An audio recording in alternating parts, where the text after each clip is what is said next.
Keystone XL pipeline. Along with that, that's natural gas, but we're currently, gas prices at the pump are now, seems like it hasn't been this low in like 10 years. So there's joy, I suppose, if you're a driver. There's concern if you are a government agency with taxes. There's coal issues here in Arizona and here nationally, and then there's the whole concept of energy independence. What do you see happening? What are you working on this session in Congress on those energy issues? On energy, I see our opportunity going to alternative energy, wind and solar. And so I'm not a big fan of the Keystone pipeline.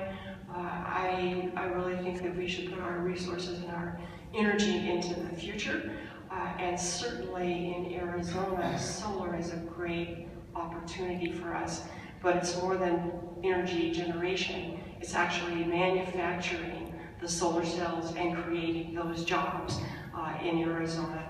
Arizona's first wind farm is in Congressional District 1 up by Snowflake. They're expanding that. It's actually right next to my mother's parents' ranch up there, and you know, the community has really embraced it. So I think that's the direction we should go in. Okay. So when you said you're not a big fan of the Keystone pipeline, does that mean you would not support its construction, or are you more concerned about the environmental impacts from it? There are a couple of things. I'm concerned about the environmental impacts. I'm also concerned that that oil is going to be shipped out of the country, and none of it stays in the United States. If we're going to take the risk for that, then we should get some of the benefit. Congressman, your thoughts? You're on the Committee of Natural Resources, correct? That's so far the one that you brought up. Yes, I am. And so a lot of these issues come right before you initially, before they hit the floor of the House. What are your thoughts on Keystone? I suspect you differ strongly. That's one area where you would not agree with the Congresswoman on the importance of the Keystone pipeline. I'll go back to the science. Solar is not there yet. It's a key component for the future, but it doesn't give us baseload energy. What I mean by baseload energy is when the sun's not shining, you don't get any energy yields. And we're having problems. That's why one of the things we look at is down by Gila Bend, where they're using molten salts for transferring the energy so they can carry it longer than when the sunlight is out. But I love the opportunity as we explore. That means that we can't turn away coal, but we can't turn away gas. You're already having environmental nightmares by shipping oil from Canada through rail cars. It's a bigger environmental disaster than what a pipeline would be.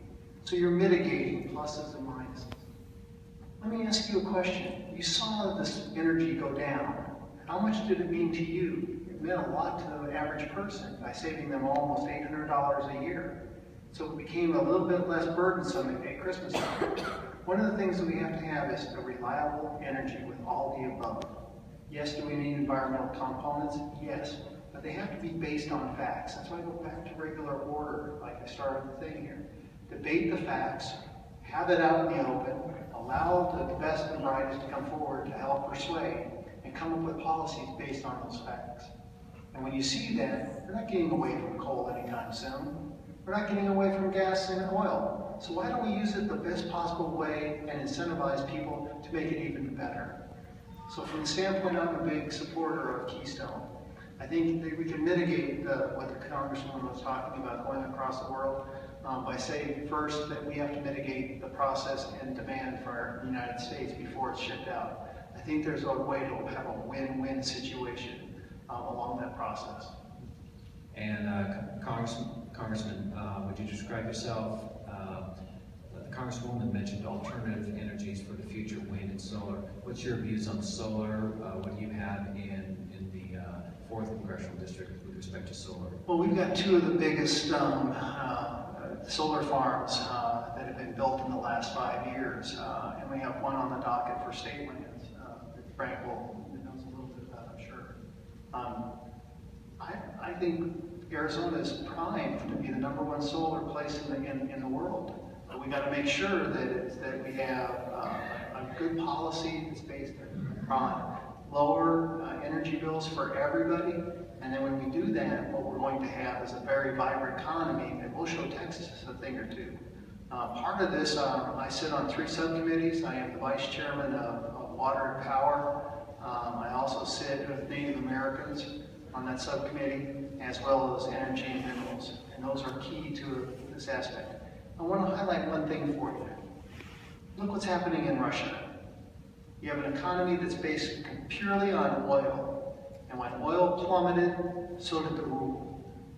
And you have a struggling economy that's very adverse to us.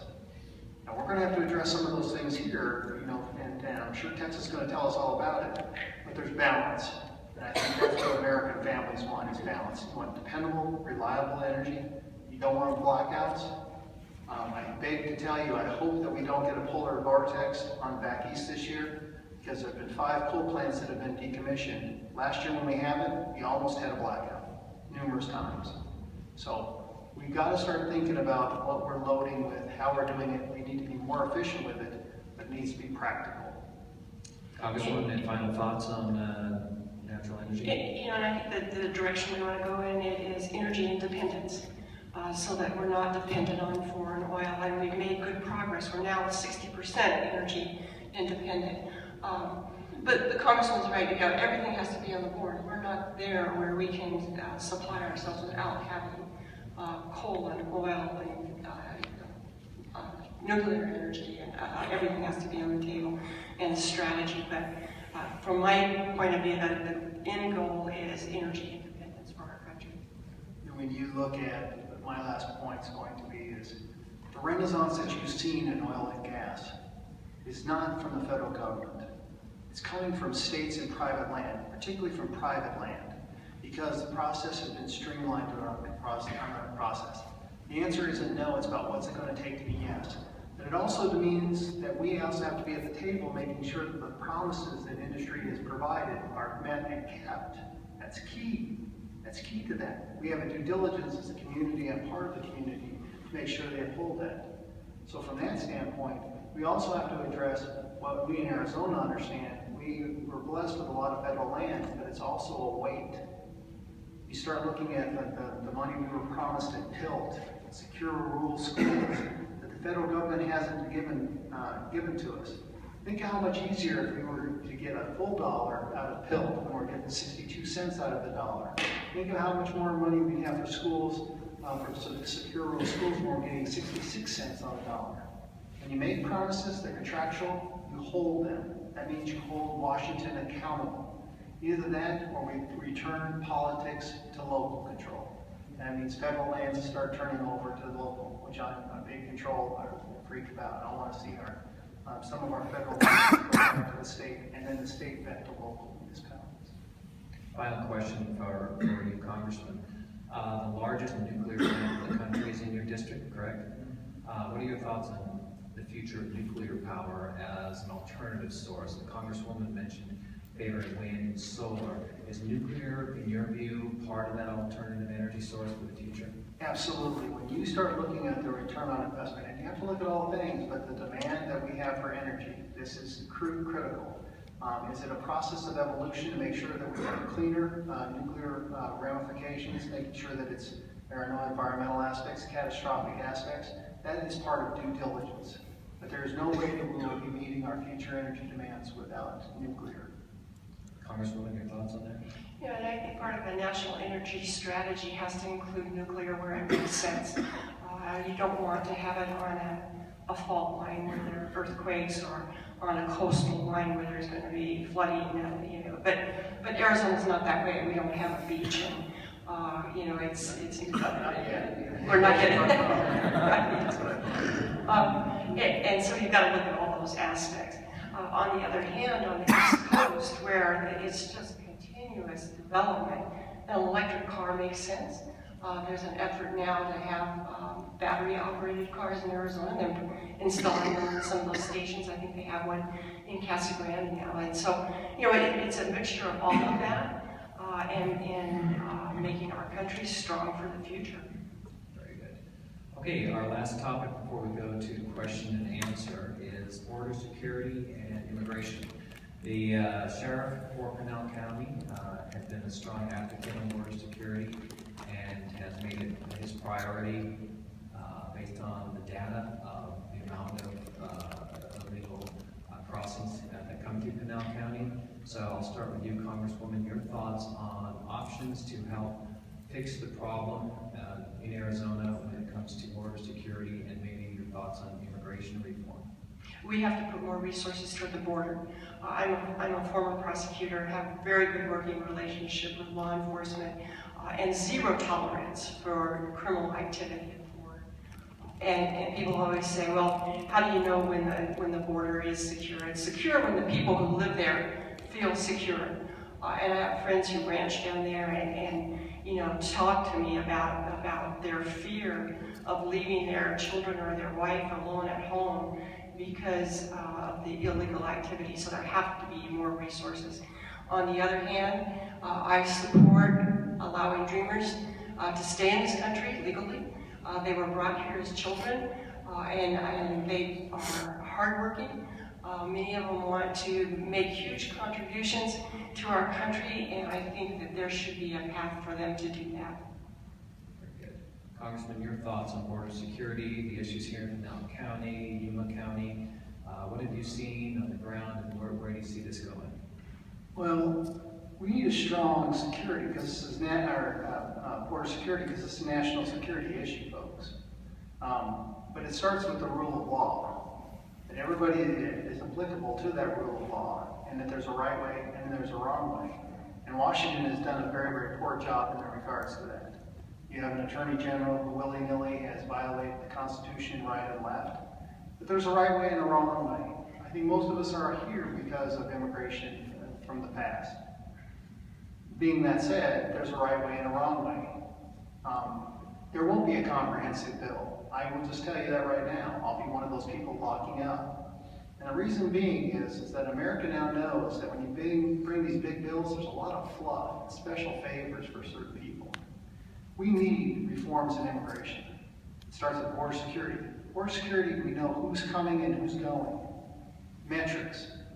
Because right now, 40%, more than 40% of those here illegally, we're here legally through a visa while we're staying. That's something that we've worked on, E-Verify. Business has got to be part of the solution too. They got to be held harmful as well. They have to have a metrics that knows who's here legally and not. 3, we know something about political asylum. What does it take that when somebody petitions this country to stay here, it doesn't follow the rules that they're exported home and not allowed to come back? We have to look at Medicare and Social Security. Folks, in the Gang of 8, what those people were being done is they were dropping their benefits in, never to get a benefit out. Last time I looked, when you're a citizen, you're entitled to get exactly what everybody else gets. That means that we're going to have to reform Medicare, Medicaid, and Social Security. We're going to have to look at EMTALA. These are tough decisions, but we're going to have to, EMTALA means that anybody showing up at a hospital gets care, regardless of whether they can pay for it. I don't care how you feel about it. We have to have a conversation because you got to pay for it. These are going to be tough conversations to look at, but we should be rewarding people coming here legally. A guest worker program. Now, I'm not one of these people that wants amnesty. I'll just tell you. Part of what you did when you elected me is I'm a caretaker for this position. Article 1, Section 8 on naturalization and immigration is the duty of Congress, not the executive branch. And if I give up on amnesty one more time, I've lost my ability to oversee that. It becomes a judicial issue. Now, there's opportunities in visitor visas that we can have a reform with. It still allows people to stay here, that they have to certify that they're here every year, that they haven't been causing a felony, and that they have to carry their own weight. We just talked about the 529 plan, where you're going to be taxed, but yet somebody here illegally will get their education for free. What gives? I think most of you have a big heart, but it starts with America first, security first, doing it by the rule of law. That means everybody. No big. Not if it's a big involvement or a small involvement. It's following the rule of law. Thank you. I'm going to segue into a national security issue through immigration. Of course, everyone is aware, presumably, of what happened in Paris last week, and there have been various groups, ISIS included, that have said they're willing and will try to target American cities. Is there anything being discussed in Congress this term that that might address a potential threat, a national security threat that could come through the border. Congresswoman, are you aware of any discussions or plans or that are at least publicly discussable? There certainly is a heightened awareness of that possibility and discussion of putting more resources at the border and doing what we can to keep our country safe. It's a real threat, and we've got it something again that we've got to address in a bipartisan way, in a meaningful way. We're all in this together, and we need to work together to make our country strong and secure. Congressman? Yeah, I think the aspect has an Arizona flavor. Then when you have a Justice Department that says that those that are apprehended here illegally just are turned loose with no consequences, we got problems. When you start looking at attacks on this country, it could be unconventional. For example, what would stop somebody by just taking tar pots and starting fires in our western forests? That's an act of terrorism. And do we have an answer for it? No, we don't. Has there been evidence that you've come across in any of your committee hearings of non-contiguous to the United States illegal immigrants that pose a security risk?